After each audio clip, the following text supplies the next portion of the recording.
Aluwoze santi ne gwango olw'okuba mwalwana mu nsiko mbulya mwe mulina okweddiza buli kamu. Kakati nalabye musajja wattu Jeno Kalekyezi Kayihura ng'akaaba. Totyokoza mitima gy'abantu Jeno Kalekyezi Kayihura. Mwe muleke bannansi nga bwe bakaaba bakaabe ng'akaaba mbwali eri baagalana kutwala mbuzi ze nananka mbu bamuggalira eyo twakugamba mujja kukiwulira. Honorable, akaluke kawempe katwolese ki bwe tulaga mu 2026? Inji bye kayolese kisooka bye Museveni and NRM. Ki? Ekye kasooka bye Museveni and NRM. Bwe bakugamba nti genda tosikatira. NRM ezibangula tosikatira election kakati okujjako ye kawempe. Mukalulu ketwakasembayo by election yasembayo badde kisolo. Walabayo nga mwe Museveni adeployinze ebimundu bino bimamba. Walaba bala DC bonna bagenzeeyo. Walaba ataddeyo 35 billion zingaze yatadde wano. Kwe ekimulume nnyo zino 35 billion era gwe mobilizer muli okumpi ajja kusamba mu bulago omusajja ngo. Waliwo ngambe ntondo tamaguza alimba tezawera billion 3.5. Zali meka gwe zamanyi nze nagaye ndi wawiso. Ndi wawiso underground intelligence officer. Wiso security officer. Underground intelligence security officer. Zemanya gwe mubuje Museveni mwatadde mu meka. Goloza bagundi bamukyala seninde basobola okwogera. Bamukyala seninde bayita basiro mu magwazi bye. Bangayo batambula beuna. Ya buli omwaka Kyagulanyi nvaako. Twabagamba ndio no politics Kyagulanyi gwalese ali highly transformed olio wabali we mwadiringa ne group zino ngekiro muzi wa sente misane zefule zibavuganya oyakomye batambula bakola era buli omwana tambula Kyagulanyi nvaako omukamba naye nze kyenebuza kiri kimono ngamwasanyuse tewali kusanyuka because after all enebadde constituency yakwe NUP ebadde chikira there is no addition olaba ne Newcastle we wangula Carabao Cup na esanyuka ewulira sebo Newcastle we wangula Carabao Cup terina naka na esanyuka ne gamba Carabao nze njita Carabao nyi mu Luganda naye esanyuka ne bakola ebivulu ne bayisa bibasi mu kibuga kyabwe katife obadde oyagala tukaabe mwe abe NUP abo opposition bali mu kukaaba fe twakutesite ne tukugamba you have no vote anywhere in Uganda Mr. Museveni and your group. Enough is enough for you. Abantu abadde babakuumidde obuntu bulamu bungi nnyo ne mujja ne mukola effujjo ne mwewola sente ne mutwala sente za musime ne muzimba amakubo e Kongo. Banansi kati enkuba yatandise okutonya amakubo gonna mabi naye muzimba amakubo gamwe Kongo simanye eyo gye mukola ensi yamwe. Mbu babafubutulano mu Uganda mbwe Kongo mukola yensi yamwe mbuje mujja okudda. Ne bozimbe ensi ye Kongo era bajja kukimayo. Mwabadde I am very happy for the first time nti fenna kati tulwana nga bana Uganda tewakyaliwo gwetunulya kuba luli mwagambanga nti ekibiina kye NUP ky'Abaganda si mwali mwogeranga bani bwe bali mwogera mwabali honorable mwabadde babadde abakabanupu atano musanvu era basigata no musanvu Bible etugamba nti kundigaze 10 n'endiga eri emu webula n'oginoonya ne mujjayo mujjaganya ne mugamba endiga yaffe yino nayo tugirese. Why is government worried ngo mubaka omuyekka government yena alemu erina ababaka 2 oba mwana mu musanvu lwaki omubaka omu abaluma ono nga mubaka omwono ka constituency kamugwali na constituency 2 wena lemu erina ababaka bimeka about bisatu yes niye lwaki omubaka omwono abaluma mukulu Museveni natuusa n'okuwandiisa amabaluwa agalubaluba ekiro ku matumbi budde n'owandiika natuuka okutiisa kati twagala kubagamba bannayuganda ne bwe mubawamba ne bwe mubatemula is not new they are determined okugamba nti nabo babatuusa namwe gye mulina okukoma. Waliwo allegations of predictive votes nti predicting tulage Nabanja yali ku TV inaga nti yayogera ekimukazi ayogera Namuga ayogera talete bwino ba predicting ayogere bwino nalabye n'omusajja omu Seka Mulamba muzikiti nga avuma Muwanga ki honorable Muwanga Kivumbi mbu talina ki atukoledde Muwanga Kivumbi gwe wo musolo nze manyiti omusolo gwa government lwaki tobanja Museveni amakubo muwanga kivumbi gobanja amakubo gwe musajja gwe nalabye butambala gwe batutte ntyaji ne wekwekane ku nyumba erinanya olwokuba omusimbyeko muganda gwe omusolo kuba ye mubaka wa parliament muwanga kivumbi atesa so gwe okuddeeyo olwokuba nti no tubatuma naddala mwe bannaddiini abamu abatakyalina nsennaku zino olw'obusente bwa Museveni n'amamotoka muwanga kivumbi si gwe omusolo gwo omusolo gwo banja amakubo gwo banja amalwaliro gwo banja amasomero muwanga kivumbi akola omulimu gwe ng'omubaka wa parliament n'ateesa era isebo bw'oba ogamba nti yabbye nange njagala kuyimirira wano gavumenti tesobola kukola allegation gavumenti eba ne evidence kubanga erina ebitongole bingi nnyo ebya intelligence gwe tulagenga namuga atiikinga tulagenga muwanga kivumbi atiikinga ng'ogyeko okwekangabiriza kwammwe n'okwekazaakaza basajja bakulu ne bakazi bakulu enjaga kujjayo wali wano era ndowooza ogenda soka na kwetonda wali wano oyogera ebigambo bingi eri Honorable Mathias Mpuuga jo yabadde ayogerako n'omukutu gwa NBS TV n'agamba nti ayina obukakafu obumala nti mikwano gye bangi mu NUP bamugambanga nti munnange naffe tumanyi toyina musango naye batuleeteranga ebipapula tusayininge nti principal agidde mbu bangi ne babikola nga batya okunyiza principal era njaga kusanya eddoboozi lino oliwulire katono kubanga omusajja omusibako ebintu wano sooka owulirize.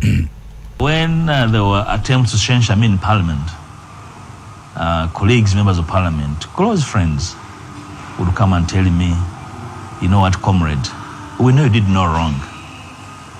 Naye omusajja atugambye ekyo tukimuwe akyagala. You understand?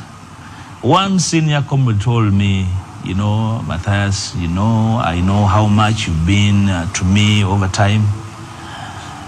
But the man has told me, it's the only chance I have at a ticket. What do I do? And I will tell people, please act. Follow your conscience. If you think it takes that. So I'm just trying to tell you that there are so many political actors out there who are acting not with their conscience, but with their should I say, I think it's not good to say with your stomach. They have been taken into a subconscious political form. Okay. Again, njagala nkusanye ddala bino lumu oddemu lumu uliriza. NUP leaders would call MPs one by one to educate them. How Mpuuga is terrible. Please, he's so bad. Go and sign him out. To the level that the Honorable Senyonyi, leader of the opposition, had to take a document for a Sikh Segirinya to sign.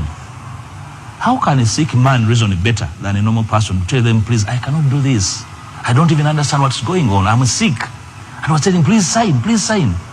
That is ill will, and it doesn't help. On a daily basis, they would wake up to hold press conferences about my person.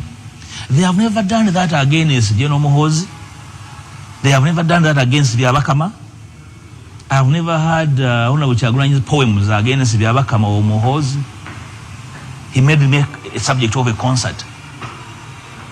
I don't think that helps our cause. And I agree with you that sometimes we need to understand the enormity. When you're a leader, you have a huge duty to yourself, to family, to nation, to party, to common sense.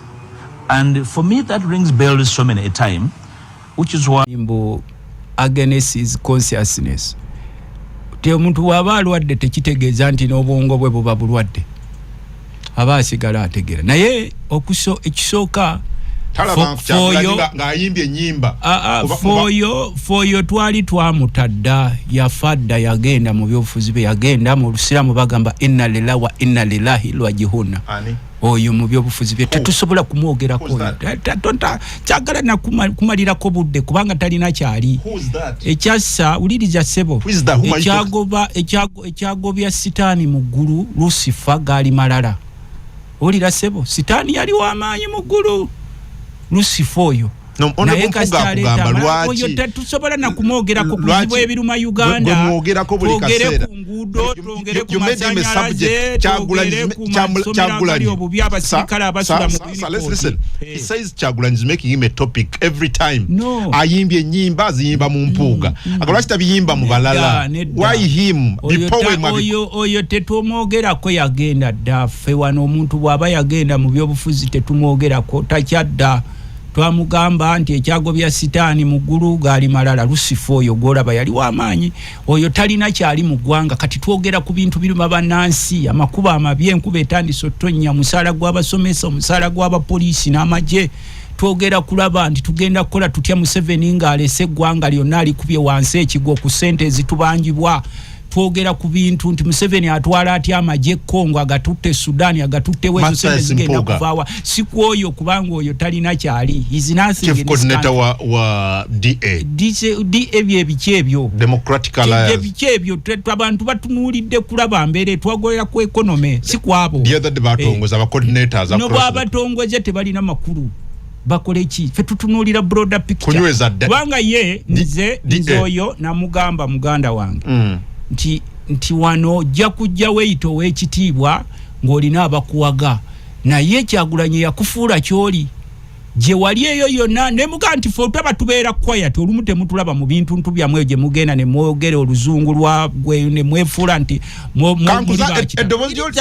ndiwulidde tewali kyesiwulidde naye kati nze okudisikasinga kweyo nga kulina ebizibu ebituluma nga bannansi Bunyoro Museveni gyali abanyoro bonna babagobye ku ttaka lyabwe bafuuse obwavu bungi akugamba lwaki nti bamuyiganya buyiganya navakaba kakati it is very okay yateekawo ekisinde kye let him concentrate okuzimba ababaka ekyamanyi kiriwa oyo tasobola kuleeta na kansala w'abalema ku muluka tasobola kuwanguza yadde kansala w'abalema ku muluka yafunye ba coordinators baliwa nga nabamu yabataddeko ne bamugamba bagenda muwaabira nti otuwootya ebifo bakoze eki yabataddeko n'ekifuba nga tebamanyi ne bamuga tugenda kuwaabira otuwote Jema yavudde nalabye abajema nga bafumye ekiwanga kakati musajja mukulu oyo yetuuzeeko weewumuzeeko obaako n'abawabuzi bo tulina ebizibu byaffe bingi zesobola kuddawo n'enteesa ku mpuuga because is nothing in this country era wano oluyeri we baali batandika kye twabagamba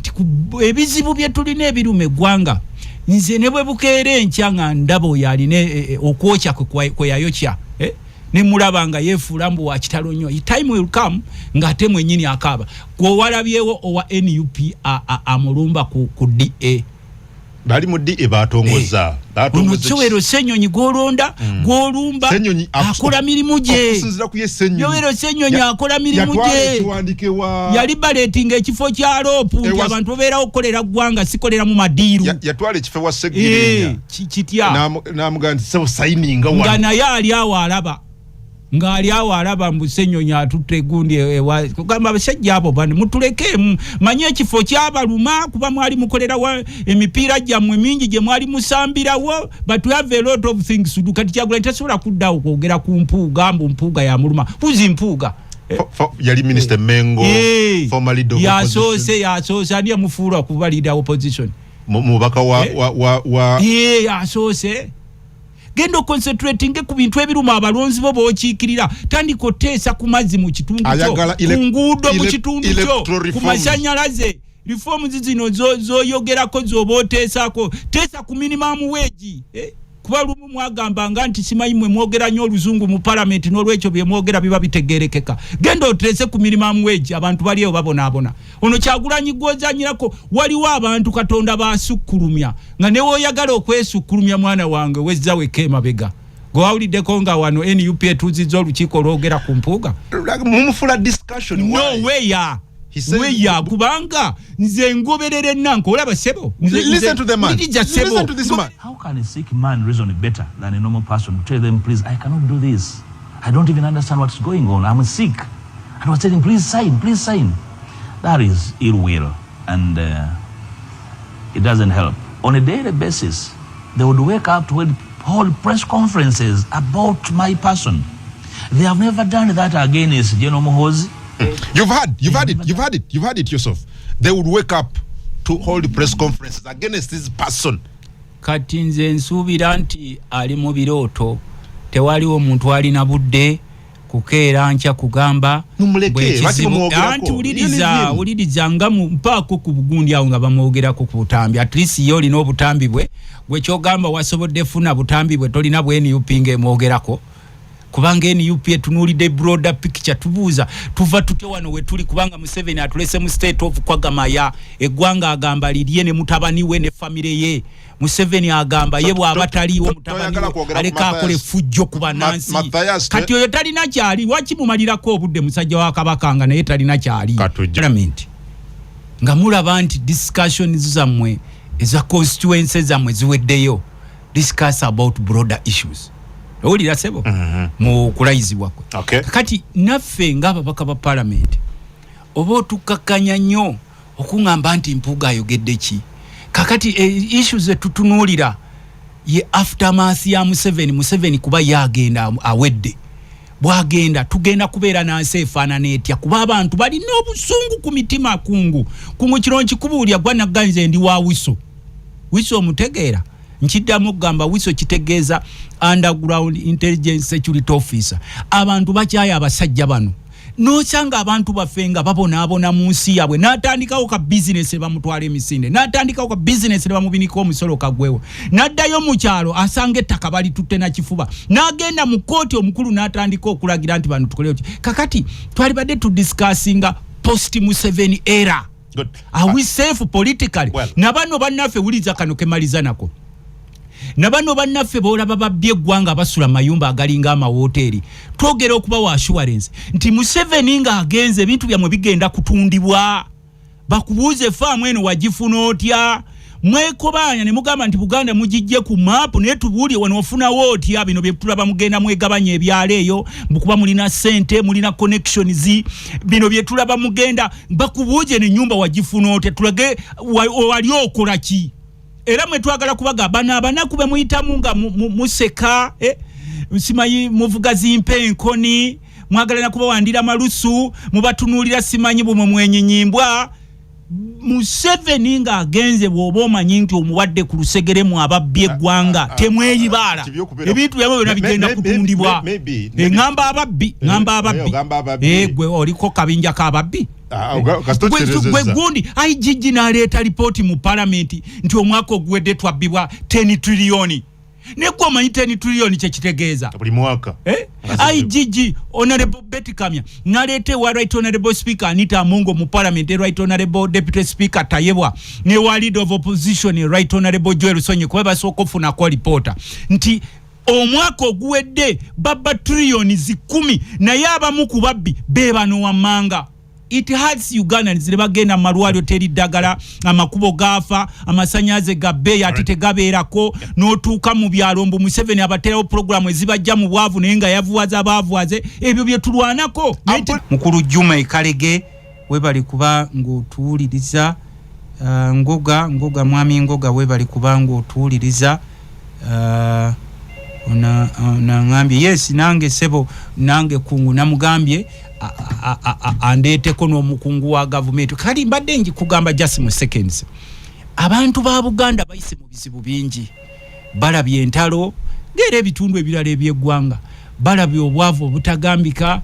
Balabye okusosolwa mu gavumenti. Tebeerangayo gavumenti esosola Baganda nga gavumenti ena. Ate bwe yeekangabiriza kubanga bano abasajja bakugu nnyo mu kugumaaza oba mu kuteekawo siyaasa ya kusosola amawanga ate n'ayogera okusosola amawanga kubi. Abantu ba Buganda tebafunanga kusomoozebwa kubbibwako bibanja byabwe, kubbibwako ttaka lyabwe nga we kiri n'okubaavuwaza directly. Kakati tugamba mukulu Museveni mwe mugenda kunyonyola muti abantu nga ne Kabaka yavudde uliza kensembyayo nga Buganda mwagijjeeko ku maapu ya Uganda. Maapu kijoyogerako kyogamba obadde tonaba oyogera badde central wali central naye sebo naawe oli musajja Muganda. Ssaabasajja Kabaka bw'avaayo n'ayogera n'agamba nti bano lwaki mutuggyeko. Kati kino tetukyogera mutima naye ffe kye tusaba gwe weenaaleemu ng'ojja nti bakuleese wano mu Buganda n'abakulu nti mugenda kuzimba bazimba kyemaliza nakyo nti mujja kweddiza Buganda ekyo tekigenda kusoboka omuntu wa wano bobono omweddiza atunulira ku service webale nnyo nja kudda kanfuna ono musajja bamuyita Apollo ali mu ggwanga lya America Apollo sebo jagala kuyisawo ka submission mbaka Lutamaguzi omuwulidde eddakiika emu omubaka Lutamaguzi muwuliriza nnyo era mbaddeko nnyo naye waliwo ekibuuzo kyowamubuuzizzaawo nti lwaki mubadde nnyo excited ku kalulu ke Kawempe era kabaddemu ebibuuzo ebigambo bingi ekibuuzo ekyo nno kyabadde kikulu nnyo kati kiringanga bolaba nti Museveni awangule ye waabwe oba wangula mu Eastern mu Western eyo oba mu North yonna yawangulayo oba mu byobufuzi waliwo kye bayita stronghold era for last 25 years Kawempe badde tefugibwangako ruling government naye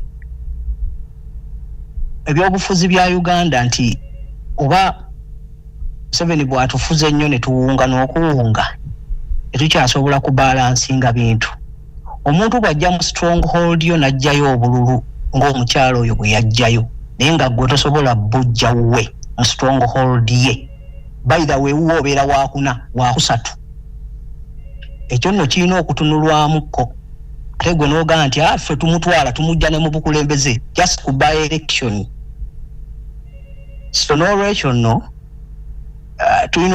tulina okutunulamu ennyo ndowooza bwe batufuze ennyo kirabika ndowooza n'empiki tetukyasobola zibala bulungi sebutweyanziza mugana naye amina kabale nnyo mwami Apollo ali mu ggwanga lya America bw'atyo bw'akoze atufuna ayita ku yo TV kyayogeddeko tekiyadinga wota ng'omukyalo oli yafunye obululu bulwaki tuli basanyufu sebo obadde oyagala tukube ebiwoobe nti olw'okubanga twawangudde kubanga ffe whichever victory we get ne bweba ya kansala we celebrate muganda wange sebo salamu alaikum alaikum salam nembufunze ddala bambi akadde kaweddeyo dda ala kuwa ebirungi kakine kwakira Allahumma amin omukolo Lutamaguzi mulamusiza amanya gange nze Saalongo Bumaali Waswero ngujja kosovu member tuli bumukolazi adda mukungu nti gwe weesimye essaawa ya leero ku TV ne ku radio okyaza abantu abawunya obwowo naye nga ffe abavuzi ba bodaboda bavugako buli kika ky'abantu adda mukungu abantu bali bubi nnyo mu Uganda yonna olunaku olulisinga okubeera ddala olukulu nga President Museveni tali ku lukalala lw'abantu abagenda okulondebwa oba ng'avuddeko nga wa President yabusiza wali ebbali Bannayuganda lwe lunaku olukulu lwagenda okutuwa naye ate mukungu ogenda otuuka ekiseera n'ovuga omuntu gw'oweera ddala ekitiibwa ng'ali mu kudda ewaka yeeyogeza yekka omukyala yeeyogeza yekka nange essaawa ya leero nina abaana bangi naye essaawa ya leero ndekawo n'obudde oba okuddayo ewaka webale nnyo muganda nkubangubire hala Honorable Adam Mukungu sebo wekitibwa tebutata yebala okuweereza Zambasada wa Big Talent pato ndi mwogezi wa Honorable Dake Busiro South munamateeka Honorable Francis Jemba abagala nnyo ali ku Radio 4 Honorable wange Lutamaguzi nkwebaza okujja n'otulungamya Honorable ndina ekibuuzo ekisinga okunsiiwa nabadde ndaba mukulu akulira FDC ku Ludweka Patrick Amuyati ng'agamba muve mukuba simanya embeekuulo muno mujaganya obuwanguzi bano abasajja obudde bonna bagenda batwalako obuwanguzi bwammwe kyembuuza Honorable eggwanga lukyatusobedde olwaleero Honorable waffe gwe twakalonda kanso agenda kulayira oba tagenda kulayira sebotaata abale nnyo pato songa egusa hello komwan anje salamu alaikum wa rahmatullahi wa alaikum salam wa rahmatullahi wa barakatuh taata nkulamusiza omukulu Honorable Lutamaguzi tata naawe nnyo yeyongedde okulamusa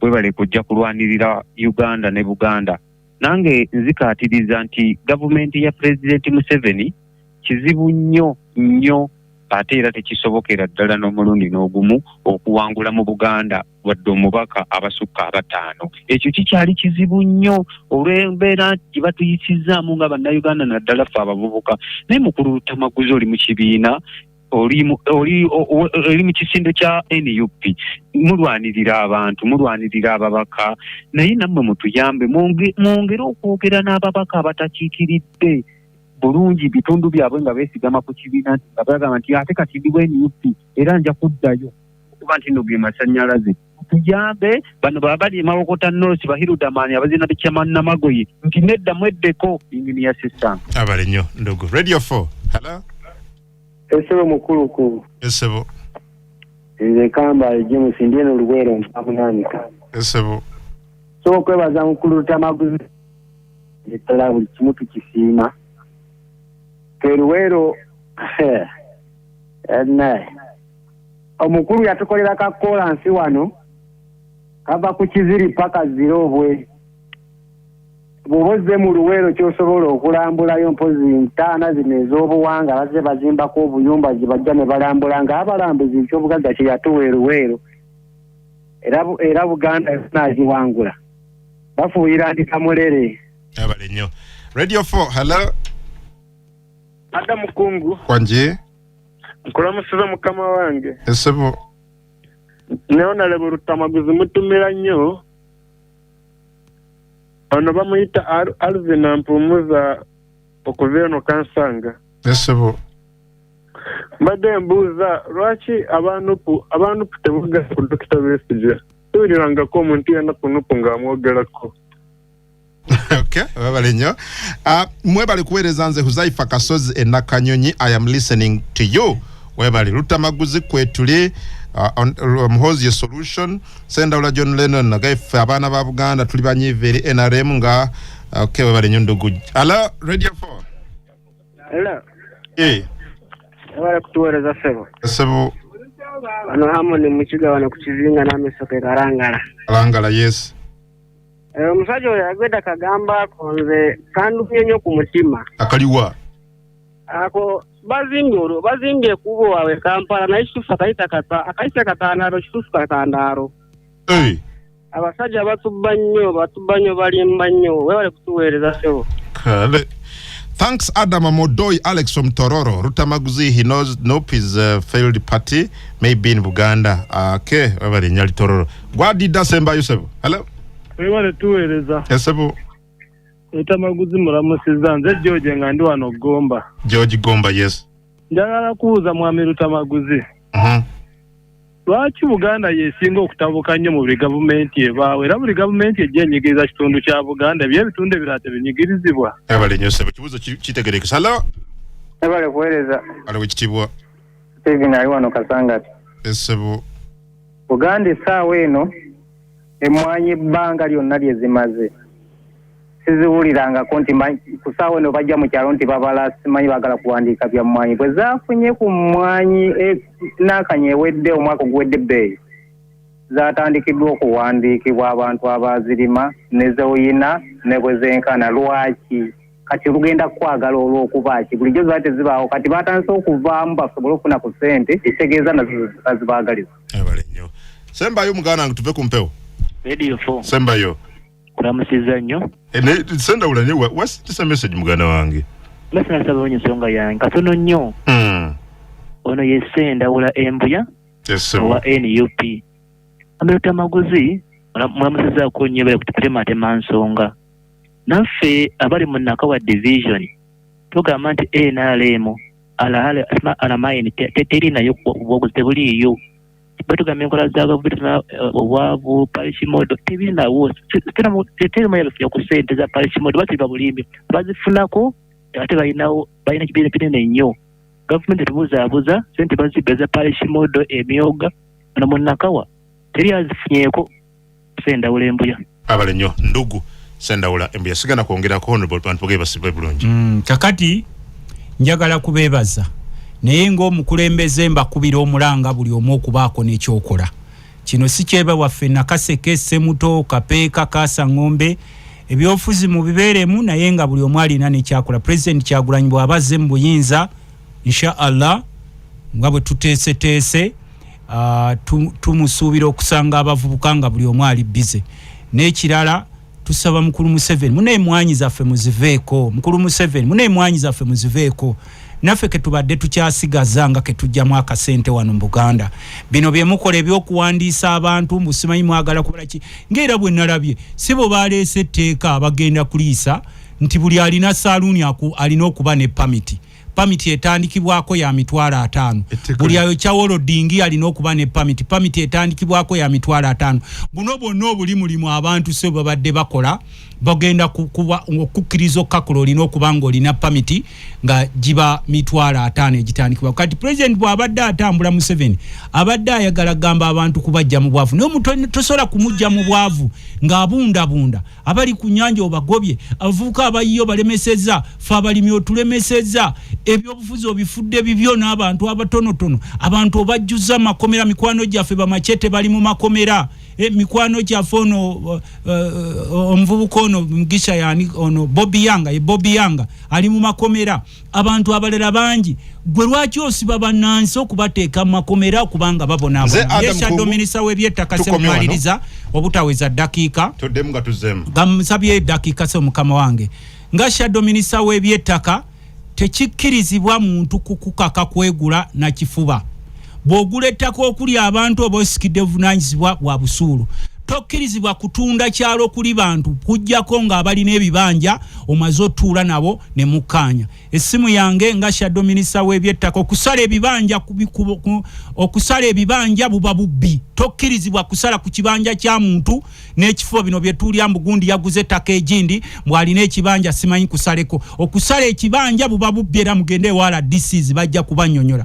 Essimu yange nga kye tugendamu tebigenda kuba byangu. NRM yalonchize campaign Buganda move from 7 mwaba wangula wano Kyagulanyi yawangula Buganda mukalwa akagwa kati bino bigenda yawangula ne Uganda bino bigenda kufuka lufumo Kyagulanyi yawangula Buganda yawangula ne Uganda yes balonchize NRM no Buganda from 7 babaka ba parliament aba Buganda kumalya nsimbi fano twakugambye Museveni twamugamba bye bye bye watukola bimala effujjo lye mutukozeeko emyaka 40 nga mulwanirira kusaanyaawo Buganda oloza tukuwe. Yes, I come from Buganda and I'm Muganda.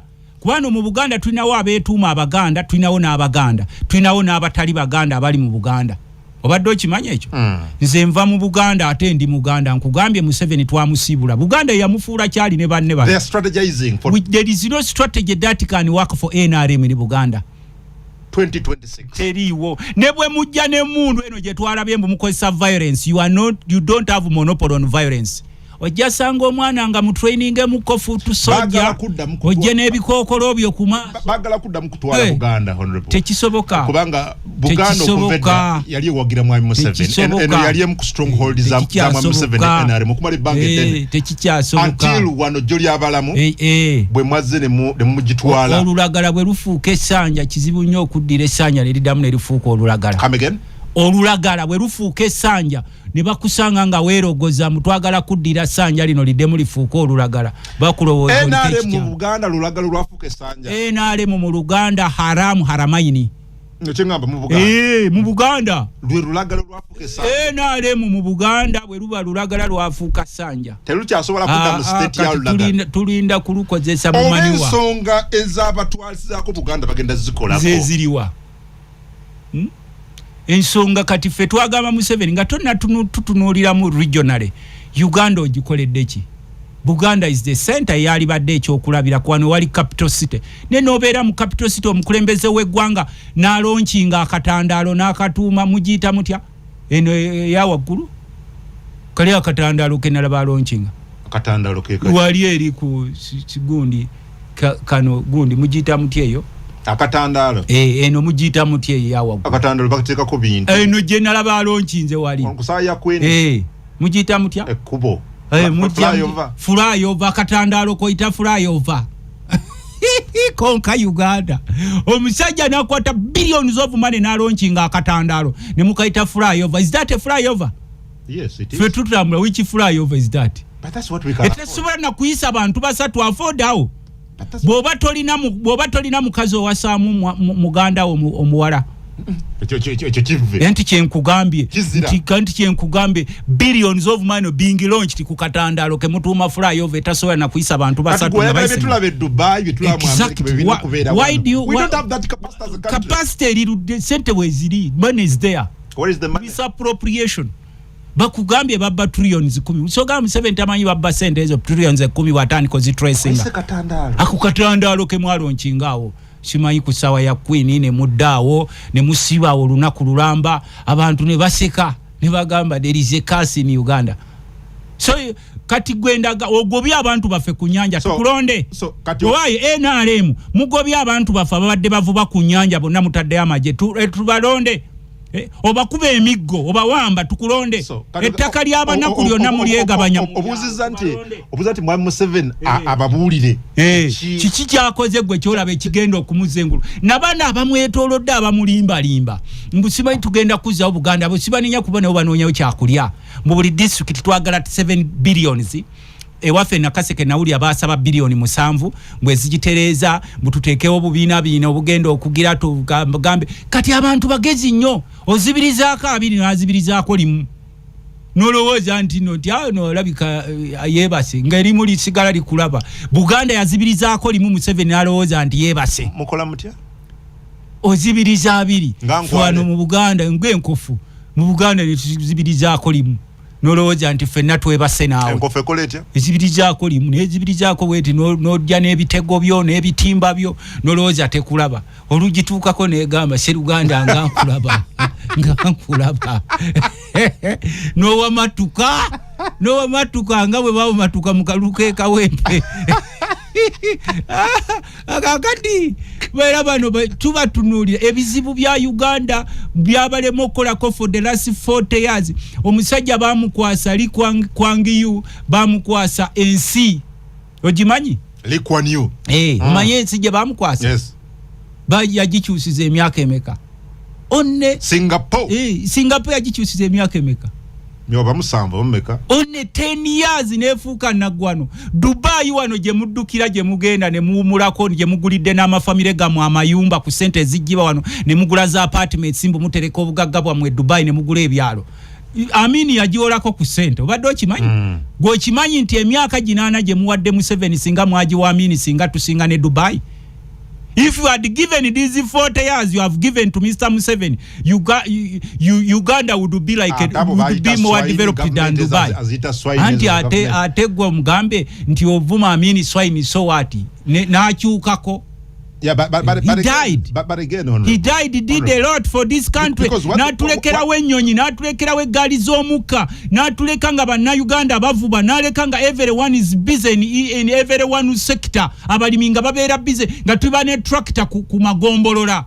Yeah, but what they want to do is to do an assessment. Assessment on what after 40 years ngensi yonna mugitunze twewola encha neggulu ne kakati kyendabye ekiri ku order paper ya parliament eyo tugenda kwewola $1 million nga 4 today on order paper seeking to borrow nengo mubuza sente zeweewolo ziteekawa nga malwaliro teri ddagala amakubo gafa bogenda mu countryside seyo lero nosanga nabadde ntula kachiko k'ebyengudo twabadde tulina okulambula erushere ebuhweju eyisingiro kubyamakubo eyo weekend ewedde gye twabadde obadde okimanyi ekyo naye otuukayo noga ensi efaanana bweti amazzi amayonjo nebanga it is a privilege amazzi amayonjo right neberanga it is a privilege to Mr. Museveni after 40 years bagala kola assessment balabe Buganda yali yaffe tewali yamwe kuki yamwe kuki wajifunako ekyapa bwe mwegabidde ettaka ne mufuna wa mafaamu ne mugifuula yamwe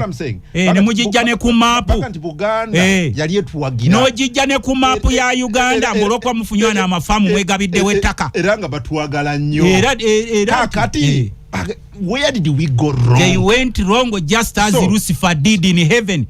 Lucifer was a darling in heaven. Nebo yafuna amayinja Katonda namuwa nafuka bwana basijja bwe bajja wano bali banaku they were paupers. Today they own billions of shillings, they own mansions. Ababayamba bonna babasuppressinze ebyalo babibagobyemu n'ebibuga babibagobyemu. So we support you on what grounds? Gwenga gwenkubuuza ebibira byonna mu bitemye entobazi mwazigobamu abanakumbuza abagagga ensozi zonna muzeegabidde every business wano gye tulaba either erina kuba yamwe oba yabawagizi bamwe so kati tukuwagira on what grounds Buganda tesobola kudda quality of education yona Buganda tesobola kudda tekisoboka ekyo haramu haramayini njogere ekyo kuba tuli mu kisibo ky'abasiramu ate eno ndi mu katuliki nange ne mu kisibo ekyo saagiririgo okusanga enaalemu ng'ekomyewo mu ekereziya esaakiririgo oli asebo kati bo balekebe erimbe mbusimayi baleeta obukunkumuka buno bwe bagenda beejinga nabwo ebyo mu kyalo Buganda yali ebeerawo ku handouts when Mr. Museveni yali ayekera Obote wasanga tubeerawo ku handouts emwanya ezakuyamba okulwana entalo abagagga abalinanga amabasi mu byalo abagagga ababeeranga mu byalo baalagawa bonna bazigoti zikofi basembule bwe mulowooza nti bwe tuba tutudde eno tusirise tuli basiru nga tulaba obugagga bonna bwe mwekuŋŋaanyirizaako bwe musindika obukunkumuka eri bano bawolole bamwe ne bajja ne bateekaanira abantu abaalinga abagagga nga batuleekaanira ku bukunkumuka so Buganda ogizza on what ground program yali yanjawulo muko kubanga bingi President Museveni yabadde Bunyoro yamaliriza rather akyali Bunyoro actually but also kisinga okuba ekikulu nti yabeeyo naleba akaba parliament aba NRM abava mu Buganda wano bagamba nti baagala balonchizo kyebayise Buganda for Museveni so kitegeeza nti bano balutamaguzi saawa yonna bayinza okuwokya sabu tukwaniriza hono sebo neyanziza nnyo mukama wange Haji Kungu nzikiriza mbuze kubatuuliriza mwenna bali ku Radio 4, Radio 7, Radio 8 ne Radiani endala Radio zezo Radio 4, Radio 7 tulebaza nnyo naddala nzikiriza nsooka okubuuza ku bansindika mu palamenti abantu bafe abese mutomba lamusizaako bannakapeeka mwana telezo muzinda lubanga mu TikTok tebakulaba bulungi yes Feste bagira babulungi bannakapeeka abantu bese muto nakaseke kasa ngombe enkuba etandise okutonya fenga abalimi buli wetulaba kukakuba tubeere excited so bavubuka baffe mu byalo ebyobufuzi webiri mu bitambuze kuba bye bigenda okuvaamu okununula eggwanga naye bw'obava ko mu byobufuzi obanga tonagenda ko mu byobufuzi bakukooteekawo ennaku ezo mbadde siriiwo mbadde mu lukiiko lwa UN nenakomyewo naye nkyagala kusaba Minister wa Energy mukyala Lucy Nankabirwa mbadde nkunoonyaako ennaku zino ffe waffe obubbi bwa waya z'amasanyalaze zino ezawaggulu bufuuse bw'amaanyi nnyo ekyalo kye Nakatandagira babbyewo waya z'amasanyalaze emazigo babbyewo waya z'amasanyalaze ezawaggulu mulule babbyewo waya z'amasanyalaze ezawaggulu ekiziba babbyewo waya z'amasanyalaze ezawaggulu eseeta wali eri ekapeeka babbyewo waya z'amasanyalaze ezawaggulu esumbwe babbyewo waya z'amasanyalaze ezawaggulu ennyanja babbyewo waya z'amasanyalaze ezawaggulu mulungi omu babbyewo waya z'amasanyalaze ezawaggulu ebyo byonna ebyalo byenjokeddeko birina kaseke so kyakunoonyaako minisita waffe ekitiibwa Kanoni Nankabirwa abamuti bamanyi nti oli Kanoni Lucy Nankabirwa otuyambeko abantu baffe bali mu kibululu ate kati n'abayayeyaye bakozesa opportunity eyo okulaba nti bakozesa effujjo ensinga eri mu nzikiza njagala kusaasirako mwenna abafiiriddwa mikwano gyaffe myongera okubasaasirako n'abafunye ebirungi njaganya wamu nammwe era amakyagala leero mbakulisaayo nnyo ababadde mu kalulu kekawempe nange nabaddemu naye mbakulisaayo nnyo this is a precursor a curtain raiser for 2026 nalabye Mwai Museveni mweraliikirivu kituufu tujja kukyogerako mweraliikirivu tutandikire okuterera waliyo ng'onoonya akalulu ka Nalukoola n'awangula Mwai Museveni ne NRM sebamativu nga kati nga ngenda awo ng'ontwala ku mukolo ogwo nzikiriza mu ddakiika emu okusaba minisita Mayanja effujjo lye mukola ku Buganda mujja disasulira nalabye Ssaabasajja Kabaka n'abakungu b'emmenge ennaku ezo nga mubeereezeemu mwagala kubba ttaka lya Buganda nate ne maapu ya Uganda bino byange sebo si bya Radio 4 bino byange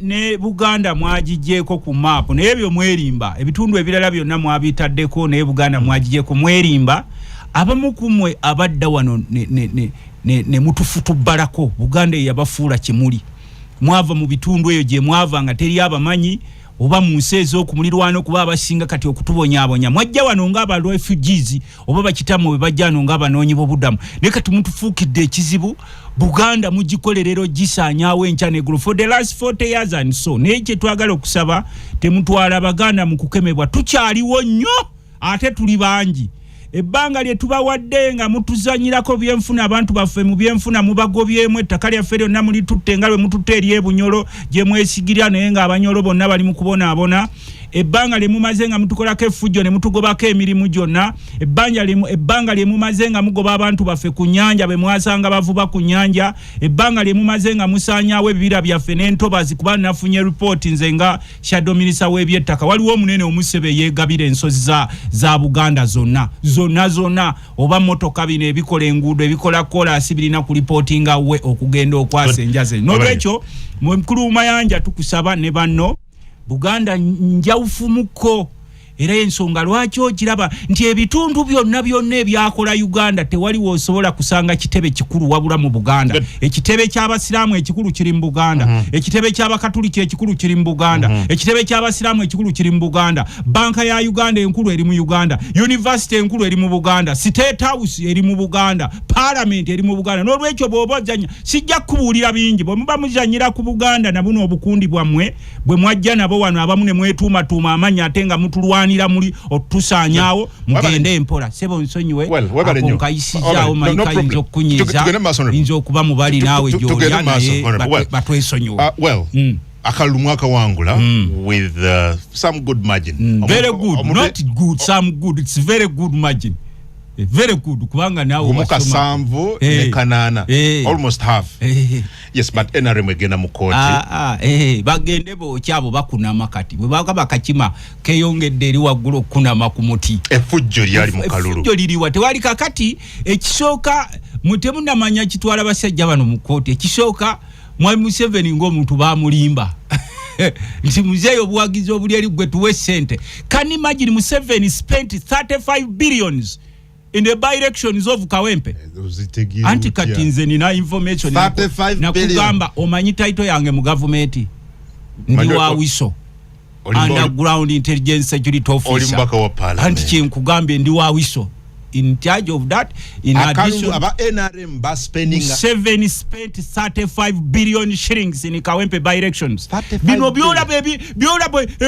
ekintu ekimuluma muli eri ne bamulimba bano naye bafubuka Museveni yakoma okuba n'abamwagala bali bakiyonga wedijimya bakiyongo gimanyeyo bakiyonga baluka hana Lugunda Bahaji Nadduli ono misajja atwogera obusaka kwe yakoma n'abala timu ye yakoma okumwagala bana bavubuka bamwetolodde naye bamulyako sente ate asooka n'agamba mutabani we muwozi Kaine Rugaba namugamba these are parasites Mr. Museveni you are also surrounded by parasites no one likes you these people are after your money they are after kuba kulaba okadde you are 90 years plus nabo kati banoonya package yaabwe ebatwala so yalimbibwa nti so bamulimba ndiabeka wempe NRM bajagala wempe NRM bajagala nnyo tuwe ekitereke 35 billion kakati bagamba bafunye obululu bumeka bafunye obululu kanana Museveni wagamba ne basajja bo bana bakwetoloola abali mu kugabana Uganda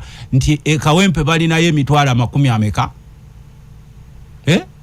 muri register ya muri register ye NRM nawuli ngati mitwala 2 emitwala 2 ejabalonzi gwe boba wasoma calculation can't you differentiate between kanana ne mitwala 2 konka Museveni ne NRM mwanse munonga kakati bakushemeza mwanshemeza munonga kakati ense kongazi kutta banno bali they lost the election amaziga ga kiseze ze kastana Nabbanja ngazina amazina g'ekisezi mwe Kawempe nemanya bano bawedde wamulaba amazina g'ekisezi ge yali azina prime minister yali asonjera na wabuka bwati fago bagazina oli asera nazina bwati wabuka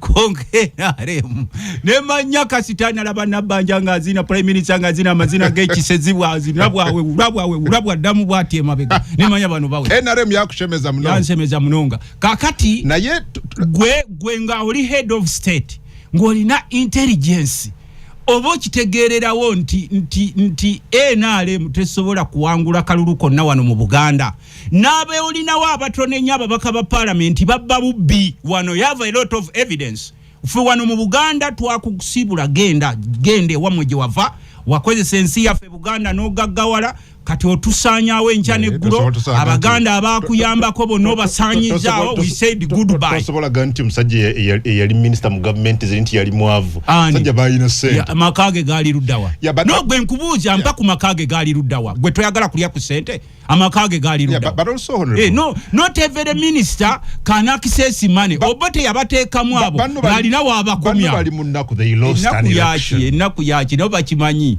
kyabadde obvious kati nange no mbuuza sabakunzi we NRM mutera nnyo okufukumuka omugambo nga tetuliiwo abantu bamwe abantu emitwalo abiri abali mu register kyogamba nabo basenguse ekiro kulonda no apparently mwakole fujjo mukalulu president yawanise balo warayogera ku bintu mukaga ebyabadde mukalulu kano president yagambye ebaluwa president yakugambye waliwo ballot paper stuffing nga njiraba nange nga bwajogerako ngeri luddawa mukawempe kubanga bamulimba Mr. Museveni jati teronda jati je waliwe kawempe na bine bimotoka byamaji abajati tebalonda abo babera okukyamukiriza kuba miggo kuwamba abanansi and it is becoming normal kutuwamba okuleta emotoka ezo nkwebaza nnyo kubaluya abantu afe baddenga batye mundu ne kati ogenda kujja kana akaluluke tugenda mutuli kugenda kuba bazibu nnyo altering results ziri wa destroying ballot papers ballot boxes waliwo ballot boxes obwasambi wakazangola ani abusamba president kyabuuza akumanyi jati kakati golira you are head of state or intelligence tugenda mukalu tukugambye wano mu Buganda toliddayo kuwangula kalulu konna twakusibula ne banno era ffe waffe okulaba NRM nga ze tugamba alamu alamayini NRM okukyama ewaffe ng'oli mu kitisati kye ekya kyenvu tutandika okulabanga in fact yegwa omu kwa president Museveni yayogerako mu baluwa eno kubanga ekigambo kino kyoyogedde yakiteeka wano nagati mujja kukwatibwa mmwe abagamba those who intimidate NRM supporters baba intimidating wa fetwaleeta ebimotoka bino ebya mamba ebirwana mu lutalo bemuyita mamba kubanga eze motoka ezo zolaba battle vehicles ezo ziba sanctioned by the commander in chief obadde okimanyi ekyo si General Muhoozi ekifo kye kyaki CDF Command of Defence Forces Chief of Defence Forces but tata we commander in chief yes kakati ya commanding ye kaya alina olukusa Museveni olucommanding nga president ebimotoka byamaje ebyomu lutalo biwala bye bizeeka wempe and they thought nti bajja ku intimidating they used the money they used all the tactics no somba bala disibo no kubajjeyo bonna je wabaleeta bonna fe twabatunuliranga lye tubagamba namwe mwaliyo anti amaya nala DC you member of parliament yes I'm a member of parliament anti nkugambi bakaluwanga bonna bali kawempe baba mityane anti soko uli ba RDC ave utugeze abeggulu abe Masaka bwe bajja nabo as observers what's wrong with it no okay if it's okay bwe bajja bakola ki babasanga bali eri batikinga bululu you can't force Uganda yes you will kill many you will kidnap many as you are kidnapping but people are marching on they are determined go kwata baka parliament bakuba emiggo omubaka okuba wacho oba meya kwanze twasooka kutwendeka abantu baffe ne tubagamba yes no wakubadde tuli ba bibina byanjawulo sango NRM is your competitor is not your enemy is your competitor mugende mu bakuba akalulu benyamire bajja kusulanga bale balambadde kolwa abakulu balambala omanyi baita okulambala sigamba kuli okwerusogo okwebaka ngamba okulambala mu Luganda tukirina omuntu n'alambala kibuuzo omuntu mu Luganda oli bw'abagamba nti alambadde aba abadde ki you spent 35 billions just for by-election you collect all sorts of goonies obatadde wali weegaana mbu bajati does NUP own jati bajja bambadde obugokolo obawadde mundu bakuba abantu bakola effujjo lyonna. You have given them money. Now kakati abantu obalaba bali determined bagamba to hell with NRM. Ndozera mwalozezaako kati njagala kugamba omukulu Saabakunzi we NRM simanyi Saabawandiisi obukundi bwamwe. Where are your 200,000 registered NRM voters? Where are they? We only see 80,000. Bulijjo bwe bajja abafera abo mu muligesta yeggwanga yonna tulinamu miliyoni simanyi meka 18 sije bagamba no babuuza where are they? Kakati ene badde sample era twabakunamiza luno lusungu lwe mulaga bannansi okwekangabiriza okwefuula nti ekiriwo mubadde temukimanyi. The results were very obvious. Those who intimidate NRM supporters must stop and apologize to those who intimidated them. How? Where? Walabyewo wali omuntu ng'akuba omuntu olw'okuba oliwo NRM kubanga fe we know using the language politics is competitive President in nature. Yemwe abatusibyeko anti fe twalese mundu yemwe abatusibyeko NRM. You are intimidating the NRM supporters. That must stop. Respect people's choices. Ekyo yakirabidde mu kalulu mwe batusibyeko NRM yakirabidde mu kalulu.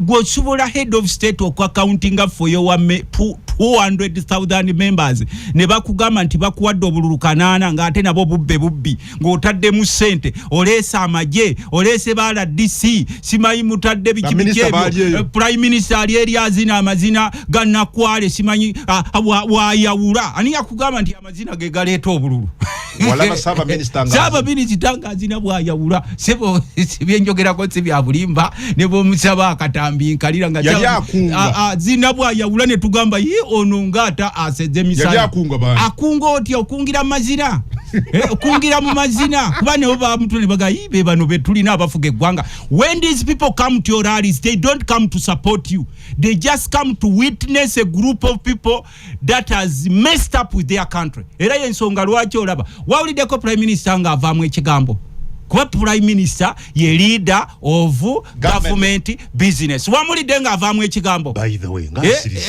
nkugambye sinyu era naye yazinanga wali yawula nga amanyi ti kino tekirina lwaki osekerera bantu ate nga mwaba wangula kyekyo kibalaga. We said we people who come from Buganda bye to Museveni and NRM. What you've done to our people, what you've done to our lands, you've shared our land. Ogenda mu byalo eyo Kayunga Nakaseke Gomba Kyankwanzi Kiboga Luwero Nakasongola muri mu kwegabira zi square miles. You are sending away the indigenous people. Buying how? They not buying. Ekiro ne begabira sente nti bwe mugano okutwala n'ekifuba muri gule buguzi. So kakati fe wano Museveni atukoleddewo kyali kibadde kimuweesa. No just gwe kyogamba nti kubanga ne yenga ye head of state obeera n'amatu n'amaaso intelligence officers bonna baba kuwa mawulire yali badde atugamba tuokusinziira ku birungi bino byokoledde abantu b'e Kawempe abantu ba Buganda abantu ba Uganda kwe basinzidde okuwa akalulu. NRM tekali kamazima na bwenkanya. Anti katya wakuba ne tugamba yadde okubye tujja kukakuuma. Noleeta amagye ne tukugamba nti agamaje they are part of us.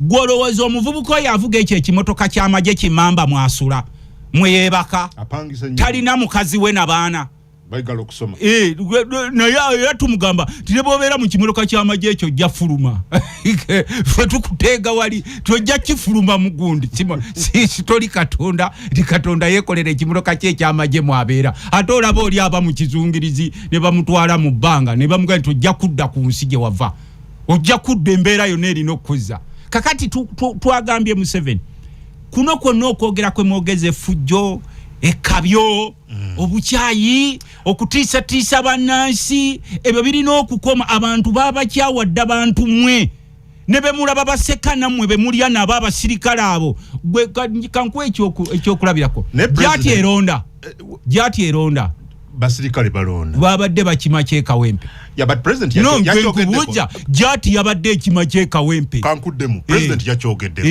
naye yeebuuza president w'eggwanga agamba I have had people talking about harsh methods by some security elements especially against journalists. We are studying this. Journalists okuba waki. However, president ayogera, however, the original question should be why should the UPDF and JAT have to be deployed in crowd management? Nati crowd twachisawa lwachama jene JAT bebali badde mu kukakanya bino byabalonzi. Ati kati gwe commander ni chief obuzanze civiliani. Gwe commander ni chief yewayo nti gwe commander ni chief obuzanze civiliani nti byavudde webyo. Twamugamba nti akaliro jakawulira. Akaliro kakyagulanyo jakawulira. Jukira babadde bakajja bawambe abamu ku bantu baffe. Obadde bamanyi babadde bakajja bawambe. Babadde bakajja bawambe Sabakunzi. Kunga ne bamukwata ne bamuyiweyo ne bamukuba. Babadde bakajja bawambe ono muvubuka. No muvubuka abadde yakadde bweru Muganda wa Kayibanda. Gonde Wayuna. Muvawala. Ne bamukwata ne bamukubye. Babo bekwasiza mbulwe tulaba ayambadde ovule myufu tulaba musirikale tubabuza wewe nesema kintu gani wewe. Mbulwe tulaba ali ku parade tulaba musirikale nti bajja kutuuka ne mu masomero g'abantu balabo bwana nga buli ku parade babukube muti ya gasi mu basirikale babo. Kakati wuyo atandise kubuza ffe mbu JAT yazetya. You are the commander in chief, you're supposed to know every action, every step taken by your officers, regardless of which he asked and answered. He says and he should know it is mutabaniwe gwe yakwasa amaje. Kati agala kugamba nti era nupu yalete JAT. Why then do they get diverted to deal with crowds? It is because of the indiscipline of some opposition groups. And if I am indisciplined, do you have to deploy the army?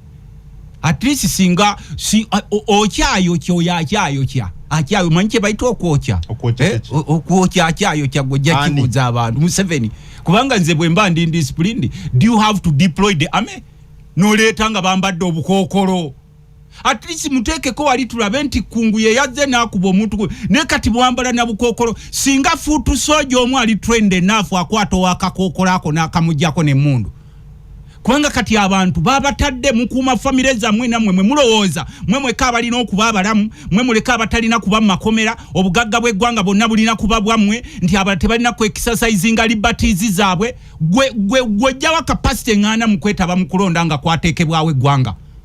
Gwe olaba nti okwetaba mu kulonda kibi kujeewo tudiringe naawe ne very sober way je tukusobola kubanga omukulu oyo 1998 yafuna akalulu kamu. Ne kalakasa mbobota ababbi akalulu. Balene bamubuza go akalulu akamu go ekalakasa.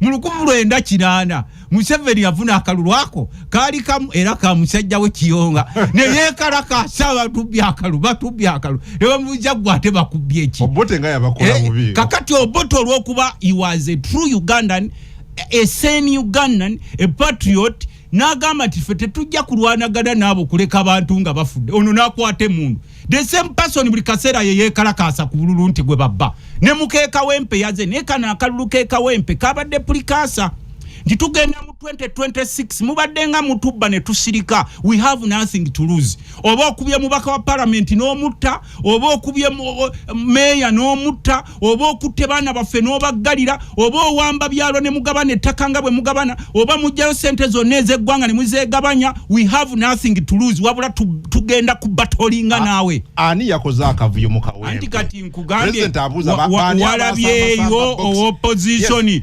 omutuwe yasambye bokisi. Yes. Bani abasambye box Kazangola, abasambye box ku muzikiti wane Wambogo. President abuza. Nakugamba we shall find out. Anti uliriza, you have intelligence, you have police. No changa n'abasajja ba police nabo bakalubirizibwa. Nga balabe abasajja bakole fujjo bali deployed mbosebo buli muntu yabadde n'ekibinja kye kyasindisaawo.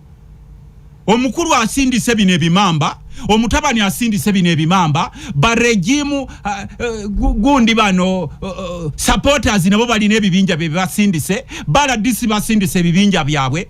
This is the Republic of Uganda. It's for Ugandans, not for a group of people. Abalowooza nti they own Uganda as a private entity. Apparently, waliwo omukuba minister agenti nupi yaina ebimotoka byamayinja. Mwogere. Nga biri wali ebimotoka byamayinja. Timwajjamu. Mulekayo jomeche baita okwocha. Gwoboli n'omutwe gonga gukweyimirira ogamba otya mbu nopu yaleeta amayinja. Bebe bagambye omukulu eri mu State House. Omukulu bagambye mu State House mu nopu yaleese ebimotoka by'amayinja.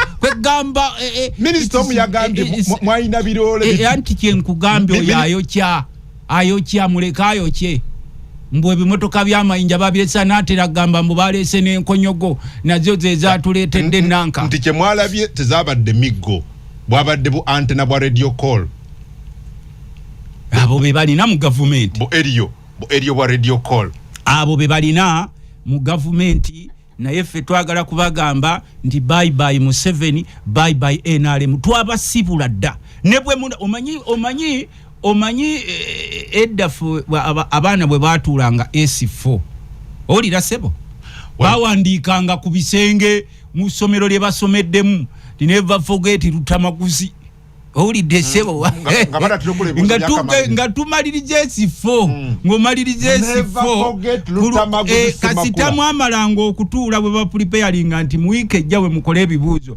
walekanga ku kisenge otaddeko never forget Lutamaguzi remember me twakuteereddeko Kawempe never forget NUP mwakoze mutya Kawempe twakuwandiikidde ku kisenge never forget NUP mwawandiikidde and Museveni ebo akitsomako bwati ng'agamba bano banjawulo ne bembadde ndiringa nabo NUP is not Obote's government gye madiringa nga nabo n'okola effujjo lyo ate n'owaayiriza Obote ffe tukuteerako wali kye bayita kamera omanyi kye bayita lens omanyi kye kitegeeza n'omusawo bw'abakebera kuliisa gamba lens ne ku kamera okebera lenzi omanyi kye kitegeeza lenzi tukuteekako lenzi leeta ebimotoka byo leeta baala disibo leeta obuwumbi bwa 35 janguwe ekyange yogera ebigambo leeta prime minister wo azina amazina gaddiikuula wali muddeeyo ewammwe tubalageko kati oli akugamba nti walimbye Museveni nti mulina emitwalo 2 egy'abaloozi mu bokisi olaba mukanana lwabagamba tujja kuba akalulu w'ennyamiro otuuke eri ozirike nako kakati bakubuuza where is the balance nabo bamugamba nti owaaye tetulina kyakuddamu ekibira kyalimba mwami Museveni bamulimba mubalira emitwalo 2 ate naye waliwo jjajja gw'olimba bwene enkoko ebiika amagi 2 buli lunaku n'agamba nti enkoko yaawe yebiika amagi 2 buli lunaku naye ono takwesyoninga yalibadde abuuza nti abalonzi bali bameka mu Kawempe mu register abalonzi total voters b'e Kawempe bali bameka bali emitwalo 18 total voters abalimu naye nakugambye mbu abalonzi baabwe bali emitwalo 2 afunye 8 so it's a shame naye olw'okuba nti basajja bakulu bakazi bakulu temukyaswala mwenna ensonyi mwaziteeka ebbali zembeera zemudiringa nazo ez'okwerimbalimba okwekubagiza kwekangabiriza president bwe yaliyo nga tewalaba namungi w'omuntu abo basombe ate aliwa mukalu abajja ati balonda bala DC balonda abavubuka bano be mwawadde ng'emitwalo 2 okulinnya kibaasi balonda mbobulwa basi bakugamba tugenda kuwe milioni 10 kasito ojjuza abantu ne buli muntu ayingira emitwalo 2 tukuwaddeko milioni 7 amid this very poor Ugandans you are leading a sea of very poor Ugandans kati bano bana Uganda bakugayise Uganda they can't lose anything now abantu nga bali banje wao ate baliwa you show me bajja kulaba mazina ga Nabbanja abajja kula mazina ga prime minister nga bwazi nawe awenjula ni waga banono waliyo edike bebo gwalola byeko prime minister wensinga bwazi nawe awewula bwazi nawe ayawula kakati abo nabo batuna n'ekirala abantu baba bazze kulaleyo tebategeeza nti bakuwagira bajja kusunga ne baga katulabona omusajja biki byakyalimba banansi gwokyali nakyo olimba wana abantu mu Buganda wano bewasanga bekolera bonna obajjeeko emirimu gyabo obasosola with a lot of sectarianism obatutteko ettaka lyabo obalemesezza business buli atandika bagenda okuyisa ebyo bya sectarianism n'ebirala NRM buvumirira nnyo anti bye bakola bisipa so sectarian